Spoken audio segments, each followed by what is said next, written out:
BJP सांसद मनोज तिवारी हमारे साथ बात करने के लिए मौजूद हैं। मनोज जी, कल प्रधानमंत्री मोदी एक बार फिर से उन्होंने देर रात सोशल मीडिया पे अपना वीडियो अपलोड किया। हालांकि कल के वीडियो में उन्होंने जो बात कही कि जंतर मंतर पर जिस तरीके से आपत्तिजनक भाषा का इस्तेमाल किया गया, पीएम मोदी ने ये कहा कि जो यूथ है, जिस तरीके की भाषा का उन्होंने इस्तेमाल किया, उसको लेकर के उनको वो मिसगाइडेड हैं, उनको सही दिशा दिखानी चाहिए और उनको वो माफ़ करते हैं। कैसे देखें? ये कल्पना से परे है प्रधानमंत्री जी का ये कदम। मुझे लगता है कि हमें ढूंढना पड़ेगा भारतीय राजनीति के इतिहास में या पूरे विश्व के इतिहास में कि कौन ऐसा प्रधानमंत्री हुआ जो इतना बड़ा हृदय दिखाते हुए और किसी को भी माफ किया हो जो इस तरह का हरकत किया हो। तो मैं तो कल जब ये वीडियो देखा तो मैंने तो उसको डाला अपने सोशल मीडिया पे, ही कहा कि ये अकल्पनीय कदम है, ये महानता से भी ऊपर की बात है और ये वही कर सकता है व्यक्ति जिसके माता पिता के संस्कार बहुत अलग हों, जिगरा बहुत बड़ा हो और देश के प्रत्येक व्यक्ति को अपना परिवार मानता हो। तो मुझे ये समझने में थोड़ा देर लगा, मैं आपसे बहुत स्पष्ट बोलूं, क्योंकि हमने भी सुना था तो सुन के अपने को भी बहुत बुरा लगा, मन में आवेश भी आया। फिर सोचा चलो कानून अपना काम करेगा, लेकिन देश के प्रधानमंत्री ही एक जिस भाव में क्षमा करते हैं और वो इस समय देश का इतना समर्थन है उनके पास, देश की इतनी उनके पक्ष में सहानुभूति है, लेकिन उन्होंने क्षमा किया छात्र के नाते और ये कहते हुए क्षमा किया, नहीं ये बच्चे हमारे हैं और हमें ही इनको संभालना है, सही दिशा में ले जाना है। तो कल इस वीडियो ने मेरा पूरा माथा न घुमा दिया है, हमारी सोचने की दिशा को बदल दिया है प्रधानमंत्री नरेंद्र मोदी जी ने।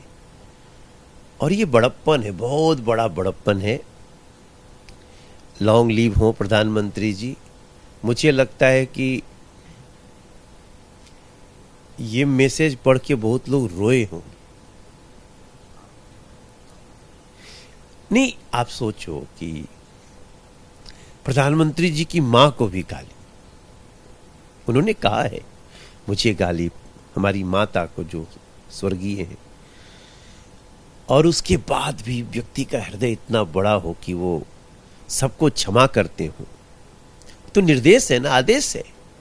अब उसके बाद तो इनको कोई भी छुएगा नहीं। और मुझे ये दिखा कि कई बच्चों ने क्षमा मांगी, जो बड़ी भद्दी भद्दी गालियां दे रहे थे उनके भी क्षमा के वीडियो आए हैं। तो शायद ये एक अनोखा तरीका है देश चलाने का नरेंद्र मोदी जी की तरफ से, और मैं उनकी सोच को नमन करता हूँ। हालांकि कांग्रेस आपके इस मत से सम्मत नहीं है। कांग्रेस कह रही है कि प्रधानमंत्री मोदी ने उन छात्रों से माफ़ी मांग ली, लेकिन जिन छात्रों के ऊपर लाठियां चली, कीलें चली, पैलेट गन चली, उन छात्रों से माफ़ी कब मांगेंगे, बल्कि वो तो देश को ही माफ। पहले तो कोई पैलेट गन नहीं चली, ये झूठ का आवरण बना रहे हैं। राहुल गांधी जी ने जिस प्रकार से संसद में झूठ परोसा, अपशब्द परोसे, गालियां परोसी, बेसिकली ये जब संसद में गालियां दे सकते हैं, आपको देखा होगा आपने कि हमारे तो निशिकांत दुबे जी खड़े हुए बोले कि आप अपने को भी इडियट नहीं बोल सकते, मगर एक एलओपी लीडर ऑफ अपोजिशन, और वो सदन में खड़ा होके इस इडियट शब्द का प्रयोग करे, मतलब हम लोग हम सुन के सामने से कांप गए कि यार ये क्या हो गया इनको। तो मुझे लगा कि ये व्यक्ति हत्या कर रहा है, किसकी? अपने भविष्य की हत्या कर रहा है, अपने पार्टी के भविष्य की हत्या कर रहा है। राहुल गांधी का जो वक्तव्य था उसमें उन्होंने अपने ही भविष्य की हत्या की, अपने पार्टी के भविष्य की हत्या की है। और देश कभी भी, हमारा भारत इस तरह की उसको ऑगस्ट हाउस बोलते हैं, मतलब पवित्र सदन, और उस सदन में आप इस तरह की बात की और झूठ बोल रहे हैं, गृह मंत्री पे झूठा आरोप लगा रहे हैं। जब यहां तक बात आई ना, फिर तो हम लोगों ने भी, सब पूरा सदन खड़ा हो गया कि माफी मांगो राहुल गांधी। तो राहुल गांधी की बातों को मुझे लगता है कांग्रेस के लोग भी बहुत परेशान होंगे। भैया एक मनोज जी, आपसे एक ये भी सवाल था कि एक वीडियो मुंबई में भी, आपको पता है, आपको जानकारी होगी कि जंतर मंतर पे जिस तरीके से युवाओं का प्रदर्शन हुआ, देश के अलग अलग बाकी इलाकों में भी हुआ, मुंबई में भी एक प्रदर्शन हुआ। एक वहां पर एक युवती जो है वो कुछ तकरीबन 18-20 साल की है, वो डांस के जरिए अपना प्रदर्शन जो है वो कर रही थी। लेकिन वहां पर अब बीजेपी की तरफ से एक विवाद खड़ा हो गया। मैं आपको दिखाना चाहूंगा, वो वीडियो देख लीजिए एक बार आप, कि ये बच्ची जो है ये डांस करते हुए अपना दिखा रही है। लेकिन जो छत्तीसगढ़ बीजेपी की तरफ से ये कहा गया है कि ये बाबर की विरासत पर ठुमके लगाने वाले जेनजी को आप फॉलो करेंगे या छत्तीसगढ़ का मान बढ़ाने वाले जेनजी के ऊपर बात करेंगे। आपको नहीं लगता कि इस तरीके की भाषा जो है रिस्ट्रेंट किया जाना चाहिए? नहीं, मुझे नहीं लगता है ऐसा भाषा कोई बीजेपी का बोल सकता है। ये हम तो अभी जानकारी नहीं है लेकिन भारतीय जनता पार्टी की भाषा ये हो ही नहीं सकती। देखो, भारतीय जनता पार्टी कौन है? नितिन नवीन जी हैं, हम सांसद हैं, और हमारे नरेंद्र मोदी जी हैं। तो वो तो इतना बड़ा दिल रखे हुए हैं कि गाली तक देने वाले लोगों को, चलो भाई इनको बच्चों आओ आप मुख्य धारा में शामिल हो, तो ये अपेक्षा भारतीय जनता पार्टी। मैं वही कह रहा हूँ, क्योंकि मैं आपको, चाहे आप हों, कंगना रनौत जी हों, निरहुआ हों, रवि किशन हो, इन सब लोगों की जो, अगर आप देखिए, आप लोग का बहुत लंबा कैरियर रहा है, उसके बाद आप लोग राजनीति में हैं, तो सिर्फ डांस करने को, बाबर की विरासत को आगे ले जाने वाला, ये कहाँ से? ये किसी ने कहा नहीं हो, अगर कहा भी, अगर किसी निकल भी गया हो तो ये ठीक नहीं। पप्पू यादव, आप कल पार्लियामेंट में थे, पप्पू यादव ने एक तरीके से कह सकते हैं भगवा वस्त्र धारण किया। धारण करने के बाद राहुल गांधी भी आए, उसमें उन्होंने चंदा दिया। चंदा देने के बाद पप्पू यादव जो है वो भागने लगे। चंदा चोरी का एक तरीके से उन्होंने वो वहां पर एक्ट किया। कांग्रेस से भी हमने ये सवाल पूछा कि आखिर ये क्यों किया, तो वो कह रहे कि भाई ये तो मॉक पार्लियामेंट हम कर रहे थे, इसका तो अधिकार है।